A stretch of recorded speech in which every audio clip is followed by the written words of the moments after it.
And we are live. Thank you for tuning in to another episode of Learn and Laugh Out Loud, where we talk about a lot of fun stuff. And To start off with, I hope you're having a good summer, drinking lots of water because that's very important. And I hope you're having a great day. And if you're not, just one day does not. It's not about just one day, it's about the entire life. So if you're having a bad day, don't look at it as you are having a bad life. Just one day doesn't matter. So on that note, I wanted to talk about what we'll talk about today. So language, communication, words, all these things. And in all that mix, a lot of times what we portray, what we emit, doesn't have to do with words. It has to do with body language, right? And for that, we have an interesting guest today, Shelly, and I'm very nervous because I think she'll be judging me on my body language. So I don't know what's going to happen. So let me kill the surprise and bring her in, and then she can introduce herself. So here she is. Hey, Shelly. Hi, how are you? I am good. I've been really looking forward to this. And anyone who has tuned in, please, if you have any questions, write them. We'll try our best to answer them. We'll be talking about body language, meetings, and anything which revolves around these two topics. But before that, I wanted to ask Shelly. Shelly, please introduce yourself to everyone so they get to know who you are.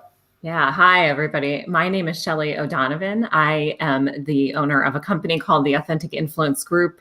We do communication training and lots of body language training in healthcare and some other industries as well. And so I also teach at the Wharton School persuasive speaking and pitching for entrepreneurs.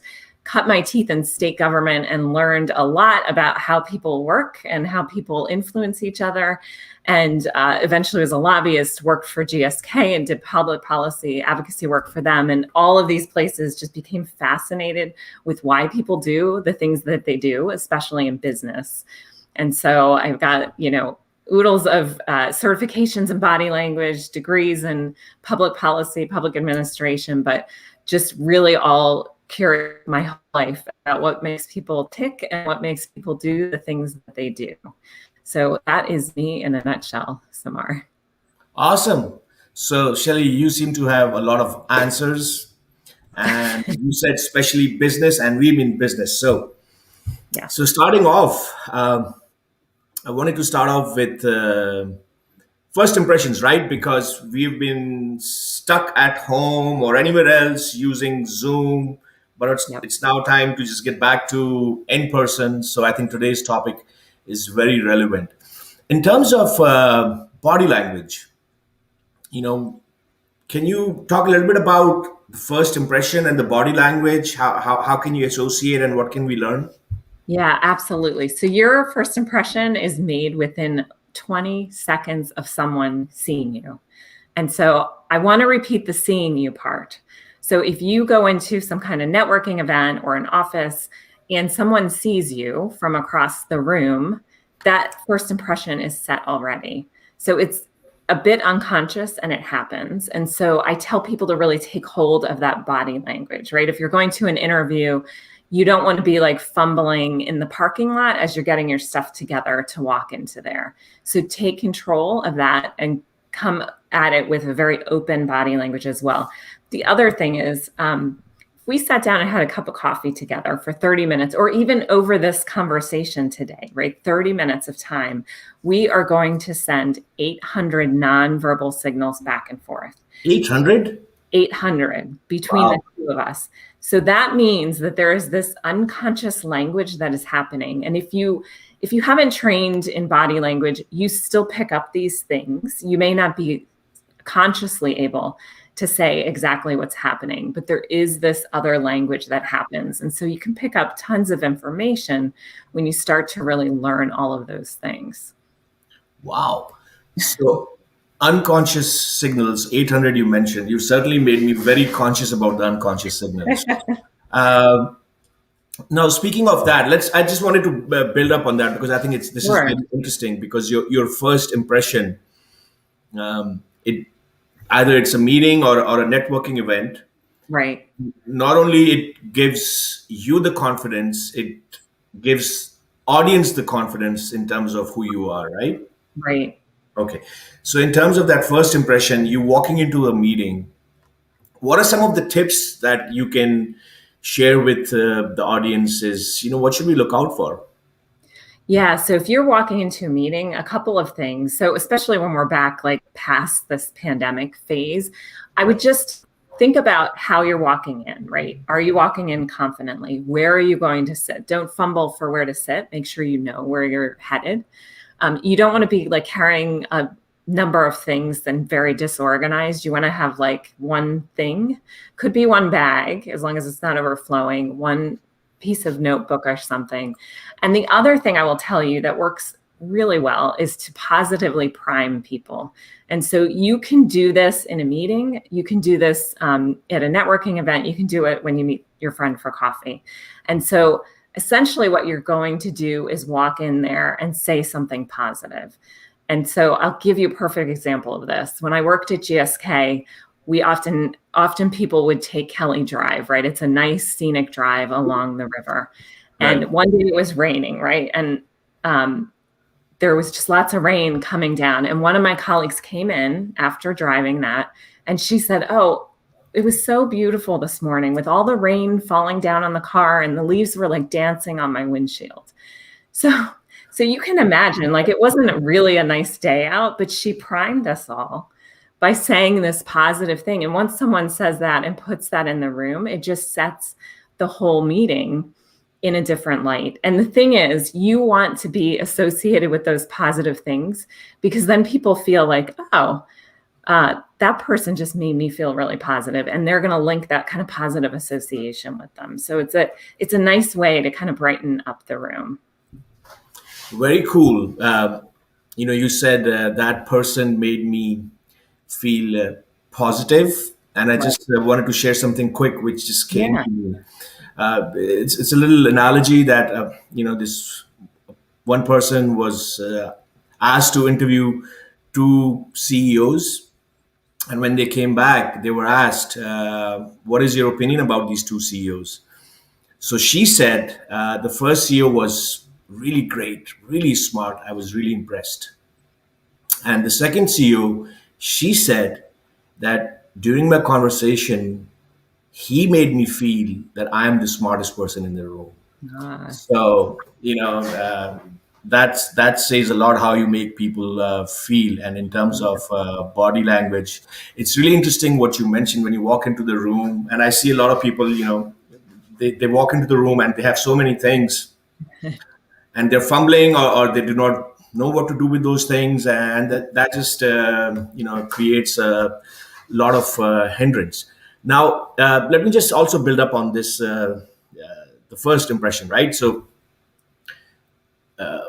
in terms of video conferencing, right. right, so do the same rules apply in terms of body language on Zoom as in person, or are there different things? They're a little different. So certainly you can see the frame, right, for the frame that we're in. To the extent that you can push back and get a little bit of your hands and kind of the top of your body, that becomes really helpful, because then I can see your hands when you talk. Okay. And so hands actually build trust in people.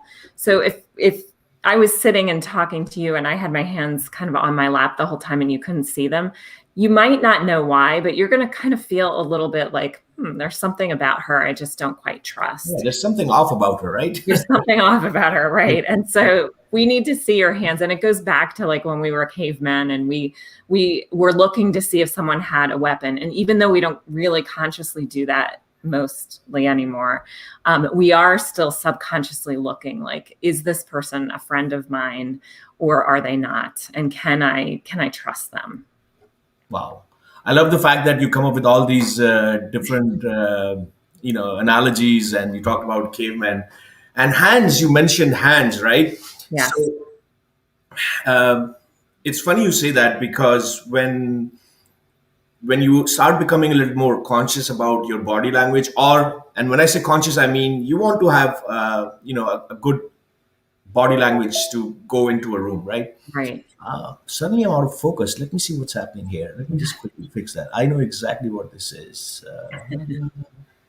This had to happen right now, right?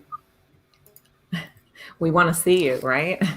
Yeah, I think you made me too conscious about my body language. I So, must have. I must have. Yeah, you were nervous. oh, I'm back. Okay, Yay, cool. that's So, what I wanted to ask was in terms of your body language, shaking hands, yes.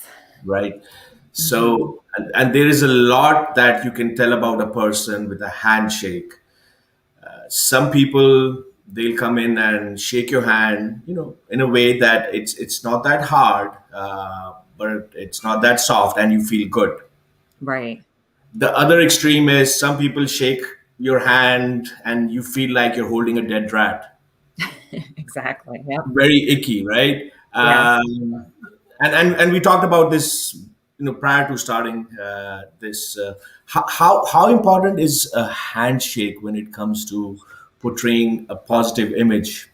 Yeah. So this is really interesting, especially given that we've all been through this time. And so we're still struggling with like, do we shake hands? Do we not? Do we greet people in different ways? And a handshake is worth 3 hours of face to face time. So if you and I meet for a cup of coffee for 3 hours, that is the same significance, researchers have found, as a handshake.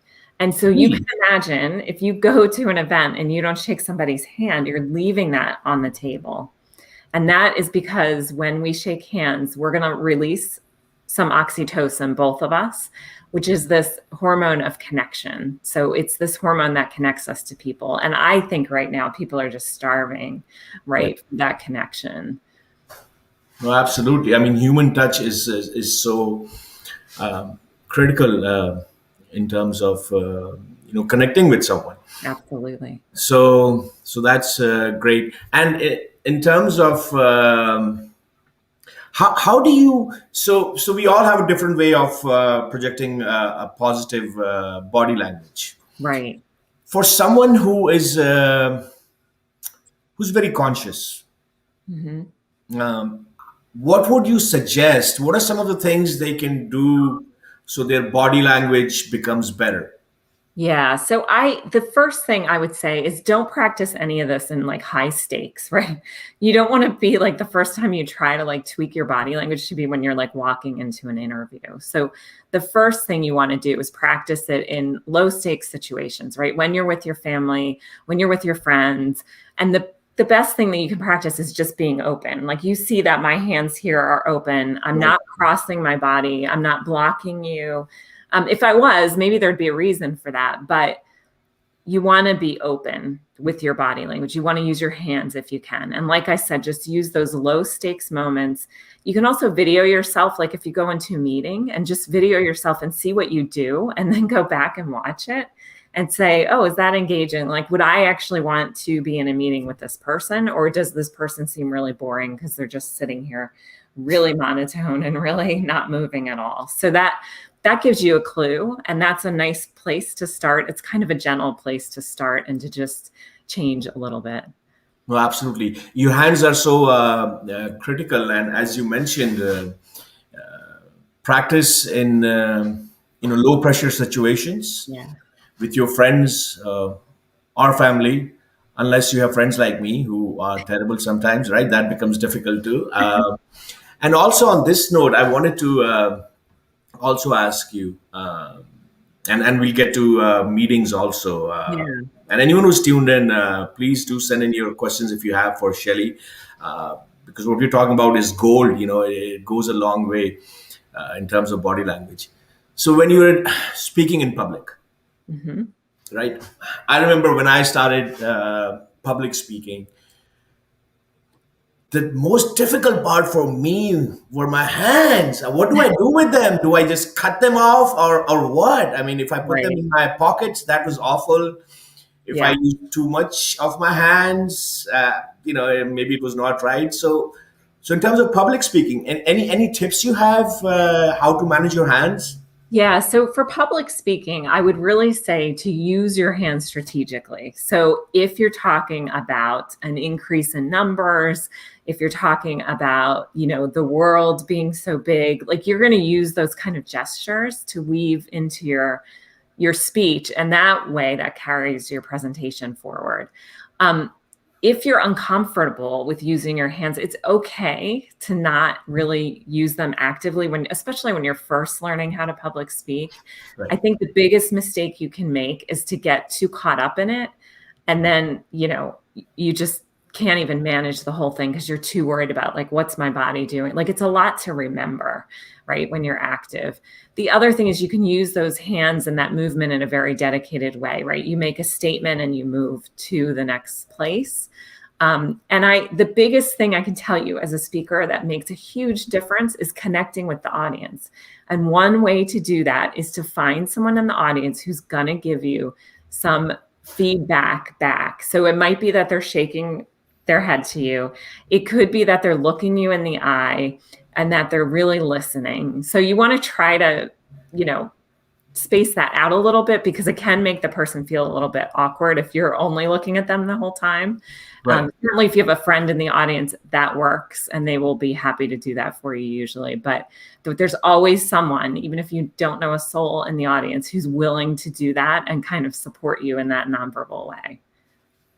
Perfect. This is so cool. I'm glad that we are even, recording this, and you're sharing a lot of golden nuggets. And in terms of, and what you just mentioned, when it comes to, for example, public speaking and body language, uh, one of the things which I got to learn, and I wanted your input on it a Sure. long time back, was when you walk into a room, and a lot of us do not get the opportunity to talk to like hundreds and thousands of people. A lot Yeah. of us go into these small meeting rooms, and we'll get into that also. And we have to talk to, let's say, 10 people, 20 people. And I got this tip a long time ago from someone, and they said to me that, it's not just you who walks in and you are nervous. Yes. Your audience is nervous too. Yeah. So just because you think that they're not giving you the right signals doesn't mean they Mhm. don't like you. Maybe Yeah. they are nervous. Maybe they think you'll put them on a spot or something. I mean, what are your thoughts on this? Yeah, I think you're right about that. And it depends a little bit on the topic. Certainly some speakers have topics that are a little bit shocking to those in the audience. So you have to look for those as a body language, somebody who studies body language. I try personally not to get too caught up in it because I can go down that path too and be like, why do they look like they're not engaged? But yes, like definitely people have different things going on. But as a speaker though, your job is to pull them in and really hook them. So the longer you speak, I think the more you learn how to do that and to really how to keep them engaged. But it all takes practice. So nobody became a better public speaker by not speaking. So That's so true. I love it. I always say whenever I'm coaching people that it's so important to fight our fears if you want to move forward in life. Uh, but a lot of times, it's not necessary to fight every fear. So I'll mhm. give you an example. So if I have a fear of roller coasters, which I do, I have to ask myself, hey, do I get on a roller coaster? Yes, if I need to do something in my life which demands that. If not, I'm okay with it. I don't need to get on a roller coaster. Now, having said that, if you are someone who wants to be a really good public speaker, but you don't want to do things which will get you over the fear of presentations, then you are in trouble. Right. Because unless or until you overcome that fear, nothing's going to happen. On Yeah. that note, we have a couple of comments I wanted Okay. to share with you, Shelly. One Nice. person has just said awesome, which is great. Thank you so much for tuning in. And we actually have a question, and I think this is an interesting question. You'll probably like it. Someone has asked, when you have to deliver bad news Hmm. in a meeting, you know, uh, you've been there, right? I have Uh, been. Yeah. So, what kind of body language should you have? And any tips on that? Delivering bad Yeah, news? absolutely. So, first of all, you want to be open, right? So, open with your body language. The other thing that you can do is to tilt your head, and this kind of softens you. And you have to do it really in an authentic way. And some Okay. people will Which I naturally, did not. Which I did not. Okay. Thank you. sorry. That's fine. And and that'll actually, so some people do this naturally when they're giving bad news, but it softens the blow of bad news. The other thing that you could do, which is helpful in negotiations as well as sometimes trying to get information out of somebody else, is to nod your head 3 times slowly. And the person will talk 3 to 4 times longer than they were going to. And they will literally give you more information. And so you can kind of couple the two of them together. Turn your head, which is like, I hear you. That's this universal sign for I hear you. I hear what you're saying. And then the 3 nods slowly. And that gives them this opportunity to kind of put themselves at ease. So when I worked at GSK, we often had to tell advocacy groups that we couldn't fund them. And so I used this all the time. And I think it was probably more painful for me when I had to give them this bad news, but as long as you come at it from, a good heart, you can deliver that news in a very authentic way. Very cool. And head tilting is a great tip. I did not think of it, so that's awesome. And you also mentioned negotiations, right? So Yeah, that's another topic. Maybe we can do another yeah, podcast on it, absolutely. someday. I wanted to now, we've talked about the first impressions, and we've talked about lots of things. I think, and there's so many golden nuggets here in terms of you know creating an impact in meetings. Yes. Uh, a lot of times, you get to meet people at workplace, right? And Yeah. I've seen this in my work experience also. There are phenomenal people who have great ideas, but the minute they walk into a meeting, they just they just don't say anything, and you're like, "What the heck happened to you?" So, any recommendations you can make for making an impact in meetings? Yeah, absolutely. So the first thing I want to tell you is that 1/3 of all meetings are unproductive. Bad meetings cost us $37 billion per year, which I think is mind blowing, right? That's a lot of money to leave on the table in business. 1/3? I think you're going easy. I would say 99%. You could be right about that. Yeah, absolutely. But so I tell folks, like, okay, you might not be able to solve the amount of meetings you have, but at least make the impact when you go in. So how can you be the one that people remember? And it's not about being the loudest person in the room. It's not about being the most talkative person in the room. There's just a big study that came out of Utah University, I think, about how people don't want to hear the person that just talks the whole meeting, right? They want the good nuggets. And so a couple of things. First, if you are not someone who is extroverted by nature, speak within the first 5 minutes of that meeting. It does not have to be some epiphany. It can just be, some kind of rapport building, but within the first 5 minutes, you want to speak.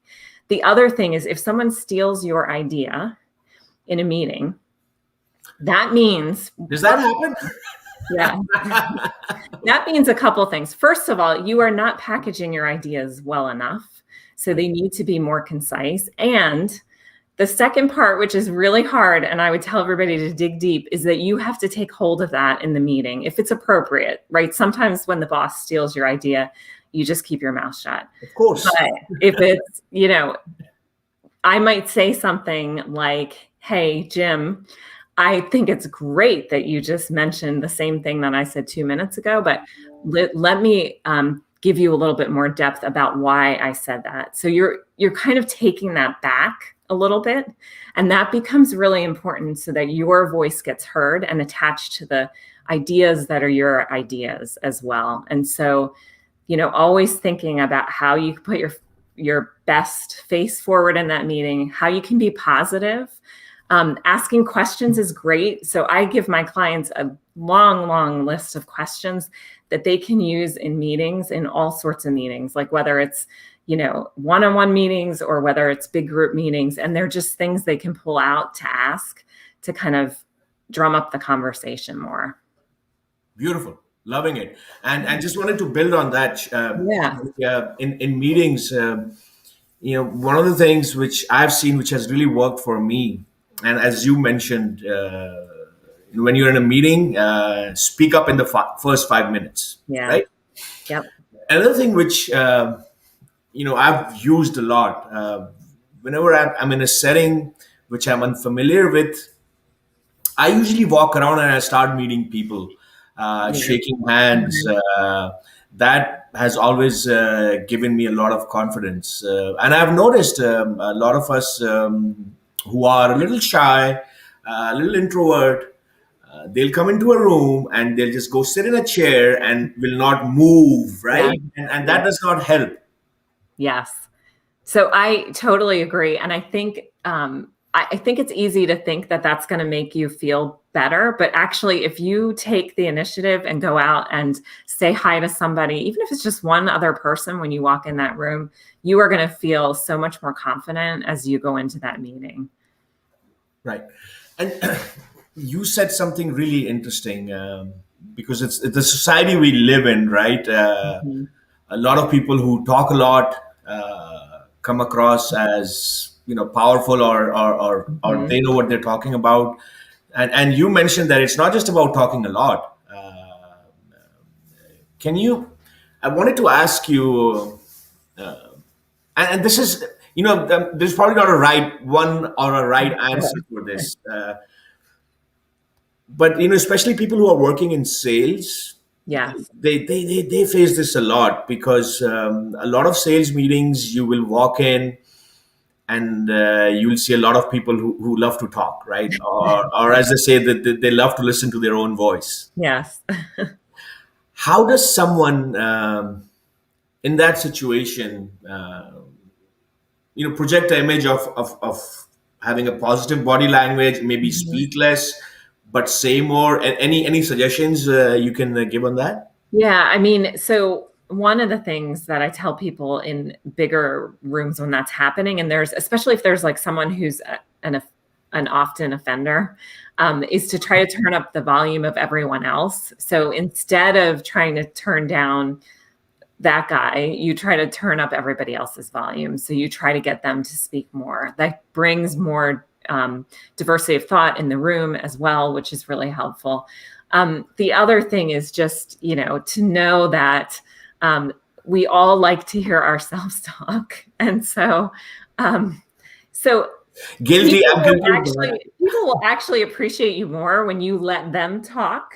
Cool. And they start to, you'll have, if you let other people talk, they actually start to think that you are just, everything in the world because you're letting them talk. They like to hear themselves talk. But it really comes down to connecting with people and really listening in the moment to what they have to say and not thinking about, oh, what am I going to say next? But really listening to what they're saying. Okay. Very cool. We have a little bit of time. I wanted to just touch upon another topic, which is related Sure. to body language, which is our facial expressions, right? Yeah. Um, so, with me, it's so hard for me to hide my feelings. Everything's on my face. But then there are some of us who might not mean something, but Mhm. their facial expressions are just giving the wrong signals. And it's a totally different topic. But I wanted to know if there are any suggestions where people can better manage their facial expressions. Yeah, absolutely. So the first thing I would say is there are these things called micro expressions. They happen incredibly quickly. Like when I was training on how to read them, they would pop up in front of me and I wouldn't even see them, and I'd have to make a decision about what they were. So they happen so quick that most people don't even see them. But these longer expressions, you can control a little bit. And some of the ways to do that is just to practice expression. I know it sounds silly, but practice smiling in a mirror, practice doing those things, especially some people who have this kind of resting, crabby face. you want to just try to lift your face up a little bit so that you look a little bit more engaging. And so it just comes down to a little bit of practice. Very cool. Very cool. I 100% agree with that. I'll just share a quick story. Yeah. I used to have this client, and every year they wanted presentation skills, and with the same audience. And I said, listen, your staff does not read presentation skills. They know presentation skills. Right. What they really need, I mean, if you ask me, based on the work I've done with them, they need to learn how to have better expressions. And I gave them like this idea which they hated.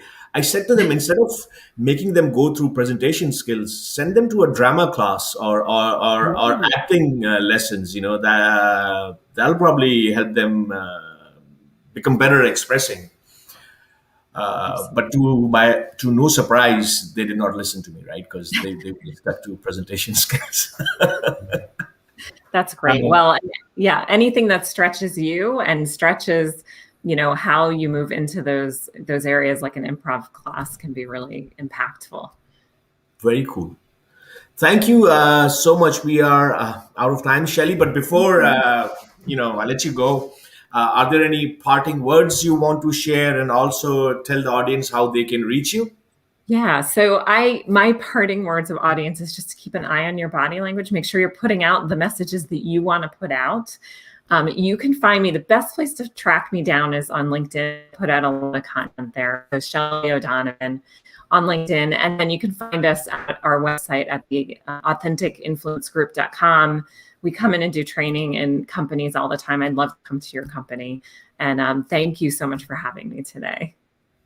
No, thank you, and I'll vouch for that. She's not hard to find. If you're on LinkedIn, look out for Shelly. She does these amazing little videos with great tips and tools. So if you need any help in any of the topics we talked about, please reach out to her.